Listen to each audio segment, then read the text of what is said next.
Hi everyone, my name is Kristen Morales, and this is my story map presentation on GIS and Parks and Recreation. I titled it Mapping Equity and Innovation. So this report is over using location intelligence to improve access, protect resources, and drive smarter outdoor and park planning decisions, which in my next few examples you can see is done on all throughout the United States in various cities, and also in my own local city, which is Grants Pass, Oregon / Josephine County. So why GIS matters in parks and recreation. GIS enables park and recreation professionals to work more efficiently, plan capital investment, and support equitable decision making through location intelligence. So GIS is able to provide city planners, county planners, state planners, national planners with the tools necessary to use GIS to help layer maps, look at population density, visitations to national parks, visitation to county parks, things like zoning boundaries, um, you know, distance to bodies of water for wildlife protection, distance to residential areas for noise levels, all of the above. With pressures around equity and environmental resilience and limited budgets, agencies need more innovative tools to understand space, prioritize investment, and plan with intention. GIS gives city, county, and state planners and managers the power to see how land infrastructure and people connect, which is something which is pretty great, especially with the mindset of, recent days. We have funding cuts and the ways that those are affected. I'm sure a lot of, businesses, communities are still on the mend from the pandemic. And so GIS has really been able to come in hand and help various cities plan for mental wellness, health, and all of the above. And so GIS is used in parks and recreation. The first common way that it's used is to see boundaries and usage of areas. For boundaries and features, GIS is able to map park perimeters, trails, picnic areas, playgrounds, as I mentioned earlier, water bodies and other amenities at parks. It's useful in park planning if a park is trying to plan, where the best location is to put a park in a town. Its proximity to people, its proximity to another park, and as well as those best, most accessible amenities at that park. Usage and impact.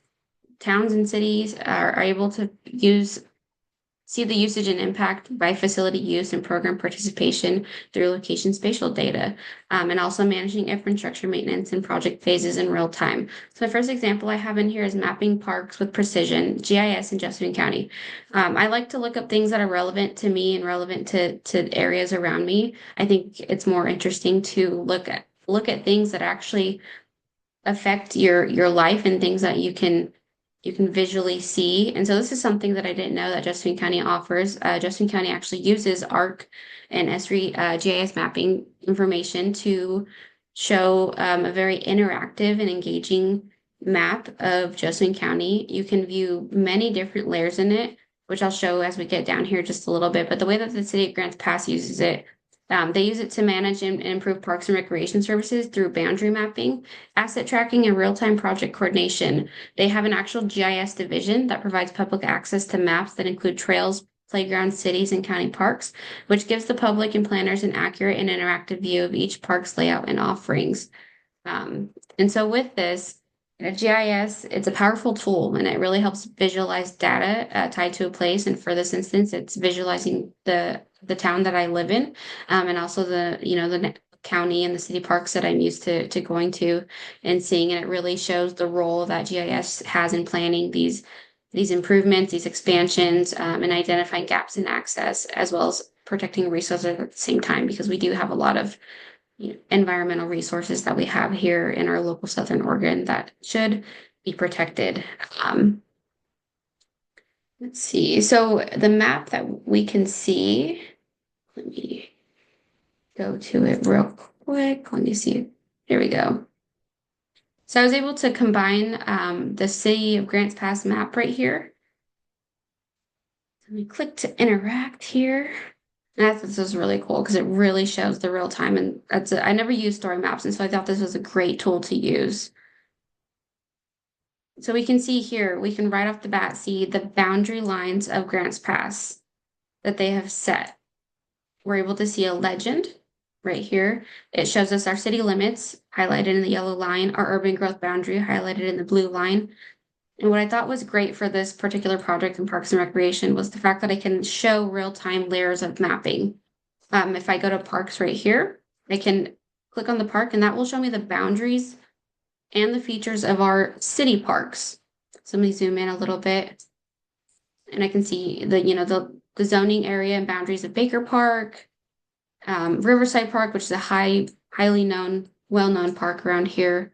And if I back out a little bit, let's say I want to layer it more, I can also look at county parks, which are different than city parks. And we have now these, and a lot of these county parks are where we have a recreational trail and mountain biking access. I haven't found out a way to layer that aspect on the county park maps, but I'm hoping as our presentations further along that I would get the chance to figure that out, whether it's on this map or creating my own map. Another area is that we can even see landscaping areas maintained by the parks. So, the parks and city, they can be used for both internal and external, meaning the community. But landscaping areas maintained by parks, that can really help show more internal uses of GIS. Outside of Parks and Recreation, we're able to layer on top of that public safety, environment, many different layers that they have, property. And so in planning, let's say adding a new park, they can layer it with subdivision plats, as well as economic development, transportation. We can add drive times from certain points of Josephine County to where this potential new park would be. And also see areas where we're perhaps lacking in a nearby park as compared to other areas. And so I thought this was a really, really awesome way to kind of localize all this information and be able to provide data-driven approaches to more transparent planning for Josephine County, safer environments, and better community use of space.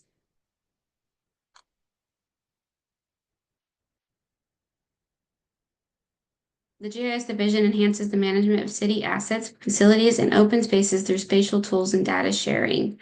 My next story circles around how Tennessee developed a GIS-based recreational hub. Um, the focus of the common use of this one is accessibility and equity.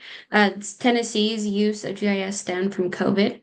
They use it to analyze community needs for mental wellness and health awareness, and also analyze service coverage areas and walkable access to parks so that they could link health providers with the tools necessary to help patients with their mental and their health well-being. And so in Tennessee, GIS helped the state create a recreational hub that allowed healthcare providers to prescribe trails and park access based on patient health and location. They help make this model, which is now being used to connect public health strategies with rural places that promote healing and activity. And during COVID, we all know that this was a high thing because 6 foot distancing, plexiglass was everywhere, and mental and health states were really a high priority. And so in Tennessee, GIS provided the common language that allowed health professionals and park planners to collaborate. So right here, we see this intermix of two industries utilizing one tool to help better a community, which I think is really great. Parks are more than just green spaces. They are vital for community health and equity. GIS is helping park and recreational departments identify service gaps, promote inclusive access, and design spaces that support physical, emotional, and social health.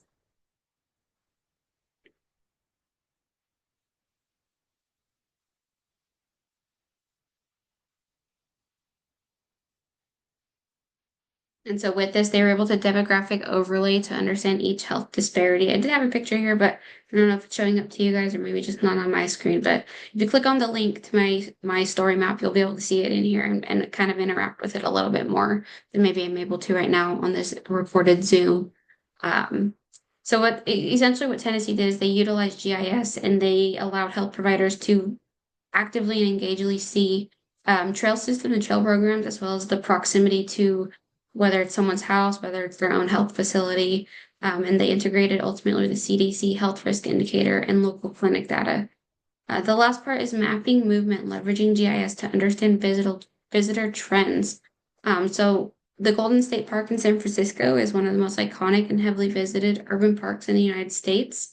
And so with this, city officials often have to utilize GIS and analytical tools to track visitor population density. And I know this was one of the maps that we created for our first assignment was population density. And so being able to see how they they being San Francisco, city officials use this type of tool and this type of layering to track movement patterns and usage trends.